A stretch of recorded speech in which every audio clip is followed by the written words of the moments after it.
Poor Barbara, not for her the carefree hours of happy play,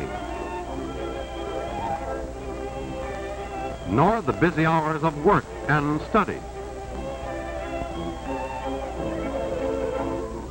What has happened to her that she lies there so hot and feverish, so weak and dizzy, so miserable with suffering and pain?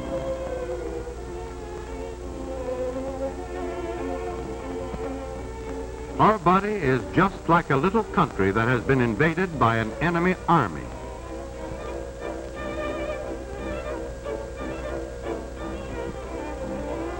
But the enemy in this case is not big soldiers. This invading army is so tiny that it can be seen only through a microscope. Its soldiers are the germs of communicable disease. Some of these disease-causing organisms are so small that they cannot be seen even with the most powerful microscope. They are detected only because they can pass through the tiny holes of this filter.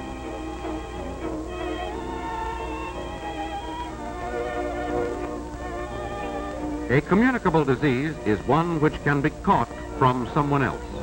This means that the germs have to leave the body of a sick person and enter the body of one who is well.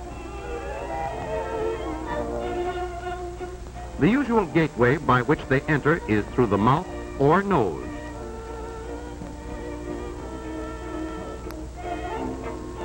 How do germs make the trip from sick to well and thereby spread disease? They may travel by one of several ways. Coughs and sneezes, which are not protected, send germs in a direct spray.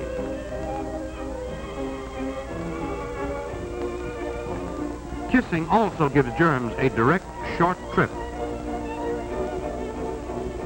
The public drinking cup is a favorite means of travel. Water, as we find it in nature, may have harmful germs in it. If we drink such water without first boiling it, we are giving these germs a free ride into our bodies. Milk is the best food there is for us. But if it comes from unhealthy cows, in dirty surroundings, or is handled by people having a communicable disease, it can become a good conveyor of germs.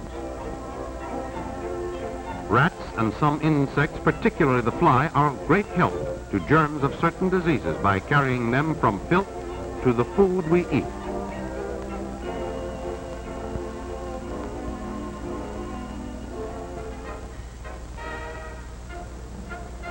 Thus you see that germs have several ways of traveling from the sick to the well.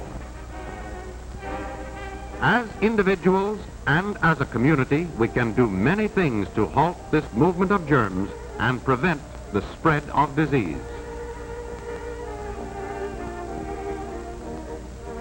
A healthful community must have a safe water supply. Here we see sedimentation and chlorination, a part of the process of water purification. In rural areas, a safe water supply requires a properly constructed well located on higher ground and at a considerable distance from the toilet.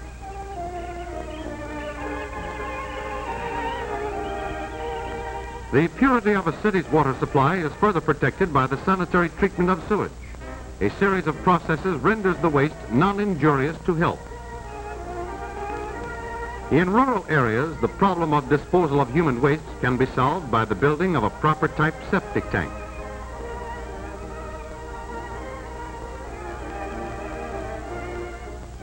Or, if this is impractical, by building properly constructed sanitary toilets.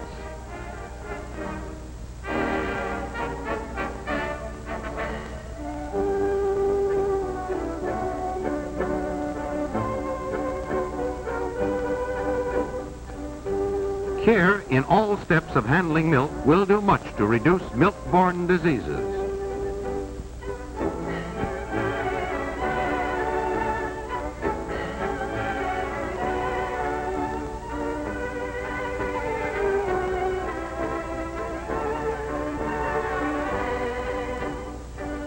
Cleanliness in the dairy, healthy cows, clean and healthy milkers,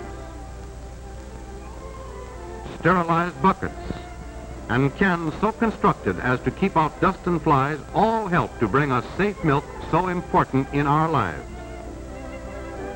Pasteurization, which does not take the place of all these other precautions, is the one way to make sure that milk is safe. Anti-fly measures, particularly the disposal of breeding places, will help halt one of the most important ways by which germs travel. Tight-fitting screens are effective not only against flies, but also against mosquitoes.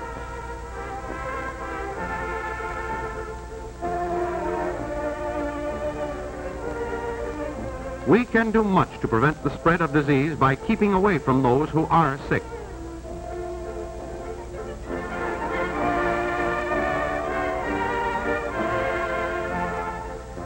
Common sense tells us to stay away from indoor crowds whenever communicable diseases are prevalent.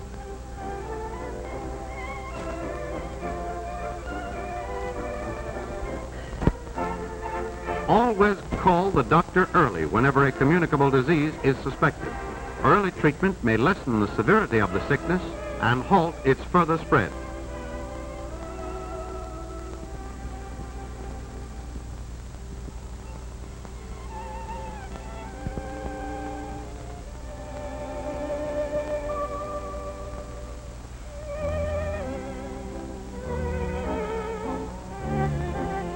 It is the duty of anyone suffering from a contagious disease to remain at home until the doctor feels it is safe for him to go out among other people.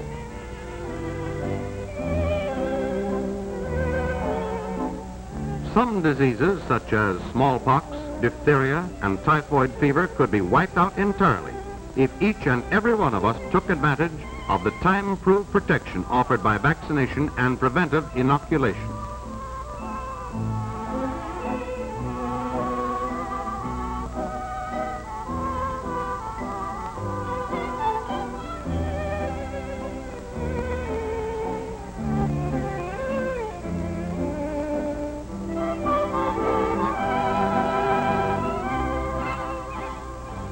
One of our best weapons in preventing the spread of disease is cleanliness, which is particularly important when there is a communicable disease in the house.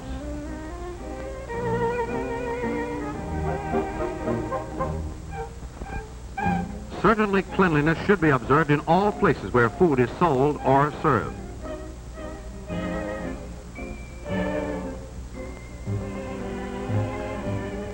All dishes used by the public should be sterilized.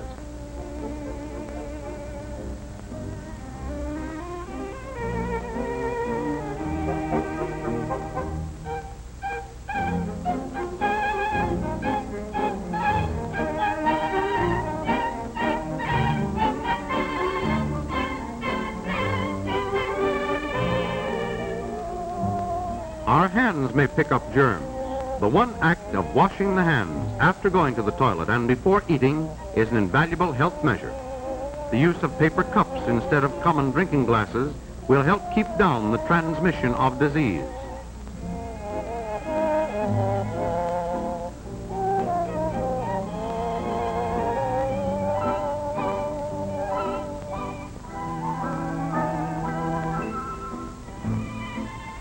We cannot keep all germs from entering our bodies, but wise old nature has placed within us natural forces capable of fighting the invading armies of disease.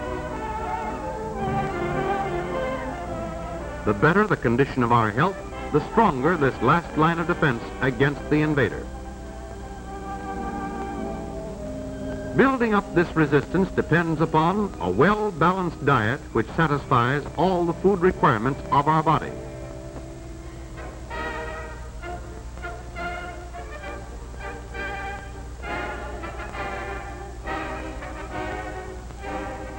Outdoor exercise in the fresh air and sunshine.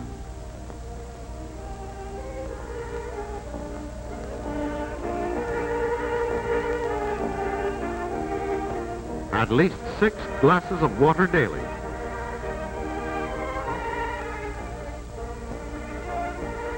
And plenty of rest. At least 8 hours of sleep every night.